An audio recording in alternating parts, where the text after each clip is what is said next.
Hi everyone, I'm Pam and this is my monthly update video letting you know everything that I was up to in the month of November. I don't have a ton of updates for November. I felt like it was a pretty busy month for me, but not really in a gaming capacity. There's just the usual episodes of Point and Drink Adventure. There's probably been two that have come out since I last did an update video. One was just after Halloween, where we talked about a lot of spooky movies and games that we've been playing, and then one that just came out a few days ago, where we talk about the same things. And I actually had some vinyl pickups to show off, which I'm not going to talk about here because they're not related to gaming. But yeah, I think that's it. You can go check out the Point and Drink Adventure YouTube channel and watch those there. So now on to games that I completed in November. I felt like I was playing a lot in November, but I didn't finish so many things. I've actually been playing a lot of Alan Wake 2 for the last few weeks, so that's kind of been taking up a lot of my gaming time. But one thing that I did finish was Ebenezer and the Invisible World, which is a Metroidvania based on the characters from A Christmas Carol. I did make an entire video dedicated to that, so if you want to know more, you should go check out that video. My overall impression is that it's pretty mediocre. Maybe on the low side of mediocre. It's not terrible, but the controls are a little clunky, the UI is not great, and there's just a bunch of small design decisions that add up to kind of a frustrating experience, so that one wasn't my favorite. Another thing I played, which was not at all my first time through, or probably even my 10th time through, was Maximum Force. This is my favorite light gun shooter arcade game. I used to play it all the time at the local bar near where I worked when I was in university. I just played it all the time there. So I was in Massachusetts a few weeks ago and went to an arcade there with some friends, and they had a Maximum Force cabinet. It was one of the Max Force Area 51 duo cabinets, and went through the entirety of Maximum Force. It only costs $4.50 in quarters, which isn't too bad, but I still love that game. Still think it's a lot of fun. Still love all of the innocents that you're not supposed to shoot in their little white robes doing dumb shit like catching butterflies or metal detecting on the beach while we're fighting terrorists, but some of them get shot. It happens. But Maximum Force is a very fun game to play on arcade. All right, now the big one that everyone's been asking me about for a few months. I finally finished playing Baldur's Gate 3, and I have lots of thoughts. I probably should have made some notes so that my thoughts could be somewhat coherent, but I didn't do that, so I'm just going to have to go from scratch. First impressions of Baldur's Gate 3 were incredible. The opening was amazing. I loved most things about it. The UI, the characters, the character creation was great. I was completely impressed that they managed to voice act everything. Even the smallest little character and interaction was fully voice acted. I loved the sort of cinematic presentation when you were having a conversation with someone. It wasn't just that sort of dead-eyed, straight to camera talking at each other. There was sort of dynamic cameras happening. People were doing facial expressions and hand movements and, just changing perspectives. And I thought it was really well done. I really liked the writing. I liked a lot of the classes and the different abilities that you play in game. I felt like all of Act 1, I was just having a fantastic time. I was going through wanting to do every little quest, realizing, oh no, there's a dark spot on the map here that I haven't explored. Have to go back before I go any further. And some of those quests were just amazing. I especially liked the part with the hag, which is one that I easily could have missed because I sort of went back at the very end. I liked the druids and the goblins and dealing with all of that. Recruiting new companions, get a lot of companions quickly. If there was one thing I would space out is how fast you get companions, because I felt like all of a sudden I had more than I could form a party with. The other thing is that I would love it if it was a party of 6 instead of a party of 4. But that also has its pluses and minuses. I just thought it was really great. I was having a very good time. And then as it went on into Act 2, I felt like, all right, this is getting kind of long. I'm running into some bugs and issues here and there. And then as it got into Act 3, I was kind of like, I would really like this game to be over already. So I did have a bit of a decline in how much I liked it. Part of it could also be that I probably put in 20 hours that first weekend it came out, so I might have burnt myself out on it a little bit. But generally, combat was great. I loved when there are sort of puzzly aspects to the dungeons. I played a druid, so I liked having all my shapeshift forms, and especially the owlbear. That was a lot of fun. I feel like everyone's experience is going to be a little bit different, especially since they're constantly patching the game. But one of my favorite things about these kind of games is your companions and getting to know them and doing their personal quests and having romance options and things like that. And I felt like I didn't get the optimal experience. Things didn't seem to be going as intended in a lot of ways. First of all, in the romance aspect, two characters who I was not remotely interested in, but I was nice to them because they were in my party. They're like, oh my god, I love you so much. We're in love. Let's get married. We're together forever. And I was like, whoa, let's not do this. But then the characters that I actually did like, I never even got the flirty dialogue options with them, which was kind of weird. I also felt like most of the companion scenes sort of at camp were really heavy in Act 1, and they started tapering off completely through Act 2 and Act 3. Maybe it's because I spent so much time in Act 1, but I felt like companion interactions really kind of slowed to a crawl as the game went on, which made me feel less connected to them, less wanting to finish out all of their quest lines, especially since I was getting kind of bored or just overwhelmed with the game after a little while. And also I keep seeing people post cute little interactions that companions have together. My companions literally never spoke to each other, so I don't know if my game was broken in that way, but I never got to experience that, unfortunately. So yeah, I think Baldur's Gate is a great game. I think it's a tremendous accomplishment in CRPGs. I really hope it means a lot more CRPGs in the future, maybe CRPGs both the really nitty-gritty ones and the sort of more accessible ones. Even this, I find that D&D can be overwhelming as a setting. Planescape is really the only CRPG based on D&D that is my favorite one. Most of the ones I like are from other kind of games. But it's just a lot to know, not just your character's abilities, but every character in your party's abilities, and maybe every character in your camp. After a while, I just stopped using Gale because he just had too many abilities, too many icons to know. There was an abundance of loot, which is always a pet peeve of mine. I don't need 60 different potions. Just give me a couple potions that are nice to use.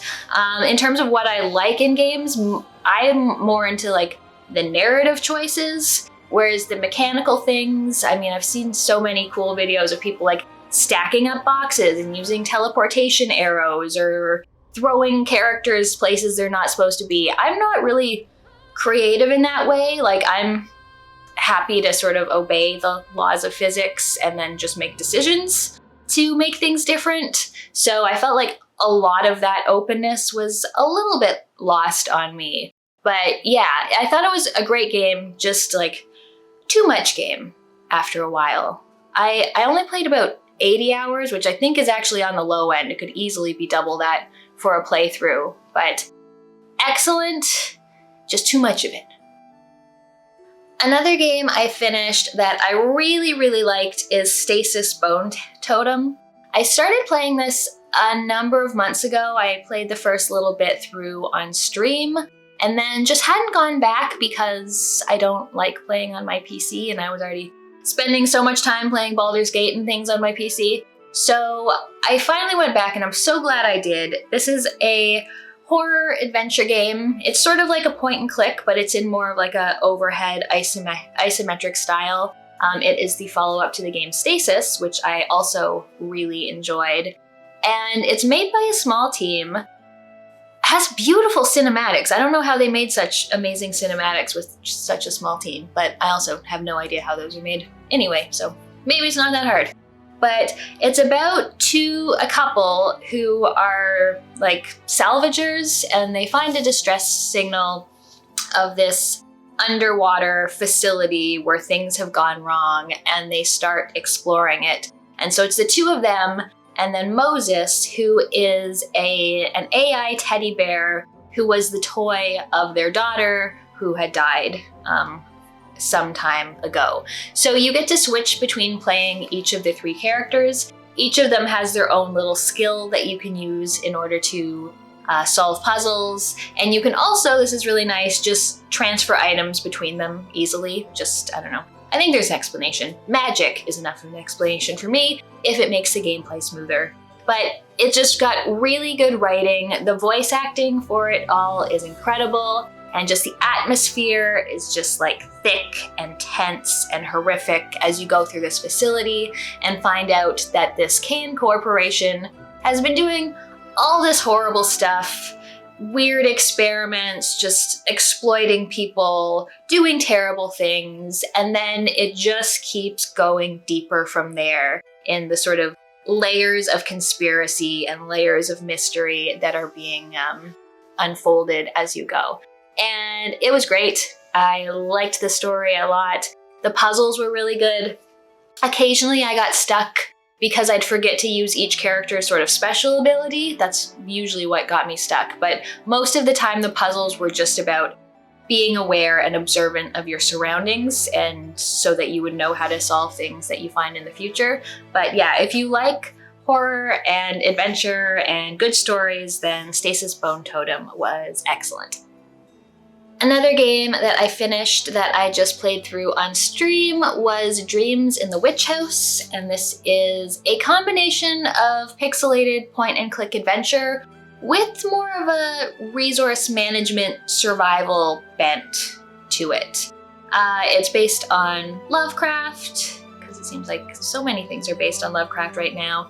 You play a student going to Miskatonic University. You're working on your theory paper that combines sort of the occult and science, and you have to just manage going to school, taking your exams, keeping yourself fed and healthy and warm and not sick, things like that.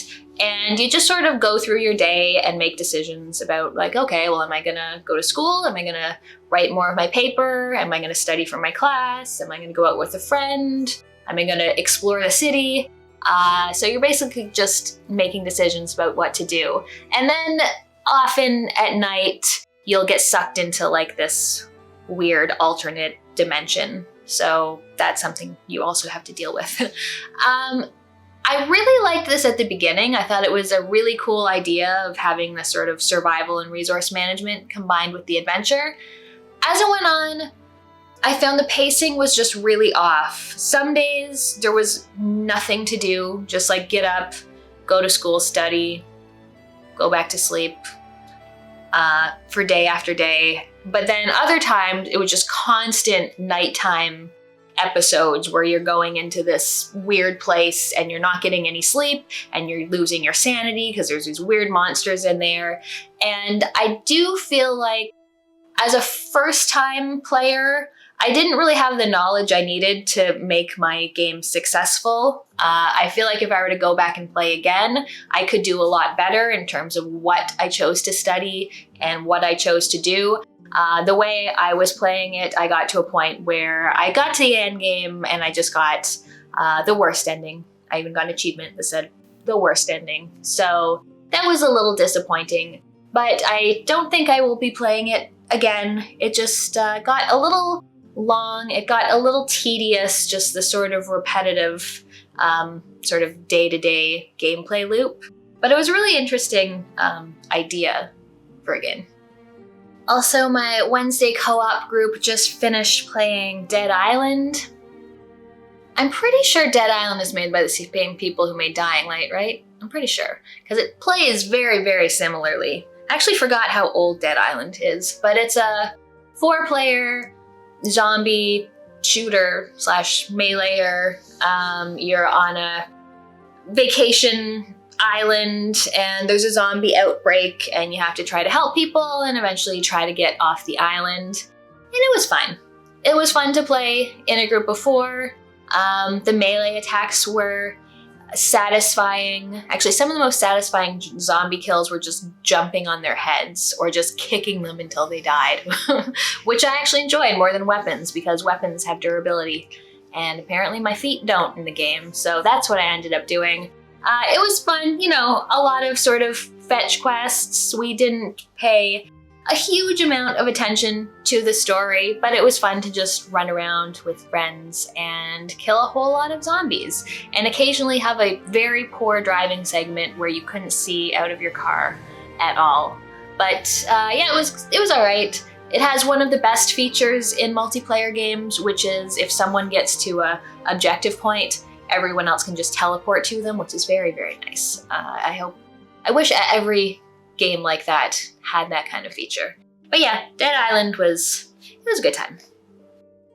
Also, a couple things which I've decided to retire. I'm trying to fit in as many 2023 games this year before I start making my best of lists and things. So I decided to retire Lamplighter's League, which is one I was really looking forward to. It's a sort of tactical game set in like a, I think, 30s time period, you know, lots of intrigue and things. Your characters are all a different sort of class and have their own personality and their own skills, and you go through. And it's basically a bit like XCOM, just a completely different presentation and kind of environment, but you have to manage your players, manage your base, and then go out on missions to do things. And overall, I thought it was a decent game. It just wasn't enough to hold my attention for now. I might go back to it at some point next year, but yeah, retiring that one for now. And the last thing I retired is Cocoon, which, don't listen to me, everyone I've heard who's played this really liked this game, but I just got bored. And Cocoon is a puzzler. You are this little guy running around different environments and you get these orbs and you can kind of go in the orb and solve puzzles, and each one is a bit of a different environment with different abilities. And I think I'm just kind of over puzzle games like this. Like, it was fine. Just go around, push things around, pull things, press a button, make a thing happen, and I don't know. It just wasn't holding my attention. It was quite beautiful, looked really nice, it wasn't bogged down with story at all, but I just found it wasn't doing a whole lot for me, so I retired Cocoon. Alright, that's it for my updates for November. Leave me a comment, let me know what you've been playing that's interesting, or if you've gotten any interesting pickups. Thank you for watching. I'll see you next time.